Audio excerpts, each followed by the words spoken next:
हिमाचल प्रदेश के जनजातीय जिला किन्नौर के दुर्गम क्षेत्र रूपी पंचायत अंतर्गत नालिंग 2 गांव में शुक्रवार सुबह एक भीषण अग्निकांड से पूरे इलाके में हड़कंप मच गया। यहां एक 2 मंजिला लकड़ी का मकान अचानक आग की चपेट में आ गया और कुछ ही मिनटों में धू धू कर जलने लगा। आग इतनी भयावह थी कि मकान के 4 कमरे, जिनमें रसोई घर भी शामिल है, पूरी तरह जलकर राख हो गए। गनीमत ये रही कि घटना के समय घर के अंदर सो रहा युवक समय रहते बाहर निकल आया, जिससे एक बड़ा हादसा टल गया। प्राप्त जानकारी के अनुसार नालिंग 2 गांव निवासी बुधराम के 2 मंजिला लकड़ी के मकान में शुक्रवार सुबह करीब 6:45 बजे अचानक आग भड़क उठी। लकड़ी का मकान होने के कारण आग ने बेहद तेजी से विकराल रूप धारण कर लिया। देखते ही देखते लपटों ने पूरे मकान को घेर लिया और आग की लपटें दूर से ही दिखाई देने लगी।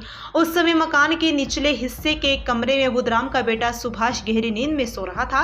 आग और धुएं की भनक लगते ही आसपास के ग्रामीण मौके पर पहुंचे और स्थिति की गंभीरता को समझते हुए तत्काल कमरे का दरवाजा तोड़ दिया। ग्रामीणों की तत्परता से सुभाष को सुरक्षित बाहर निकाल लिया गया, जिससे उसकी जान बच गई। इसके बाद ग्रामीणों ने अपने स्तर पर आग बुझाने का प्रयास किया, लेकिन दुर्गम क्षेत्र होने और किसी प्रकार की अग्निशमन सुविधा न होने के कारण आग पर काबू पाना संभव नहीं हो सका। आग इतनी तेजी से फैल चुकी थी कि कुछ ही देर में पूरा मकान जलकर खाक हो गया।